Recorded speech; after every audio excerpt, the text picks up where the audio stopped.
ধুর, মাটি বা এইসব ক্লে দিয়ে এগুলো বানানোর কোনো মানে হয় নাকি? এগুলোর থেকে তো একটু বেশি দাম দিয়ে সিটি গোল্ড কিনে নেওয়া অনেক ভালো। ঠিক এরকমই শুনতে হয়েছিল আমাদের লাস্ট মনের মতো অ্যাডোরে। নমস্কার, আমি মনের মতোর তরফ থেকে সুদেষ্ণা। আমাদের লাস্ট যে মনের মতো অ্যাডোর হয়েছিল কালনাতে, অর্থাৎ আমরা পৌঁছে গেছিলাম বেশ কিছু জিনিস নিয়ে কালনায়। সেখানে একটা 180 টাকার হার দেখে একজন ভদ্রলোক তার ওয়াইফকে এই কথাটা বলেছিলেন।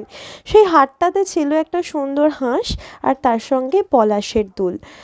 এই কথাটা শুনে তখন তো চুপ করেছিলাম, ঠিক তার পরক্ষণেই মনে হয়েছিল একটা ছোট্ট 25 টাকার মোল্ডিটের প্যাকেট আর একটা তুলি আর একটু রং দিয়ে যদি ওনাকে বসিয়ে দেওয়া হতো, তাহলে উনি বুঝতে পারতেন ঠিক এটা করতে পরিশ্রম কতটুকু যায়।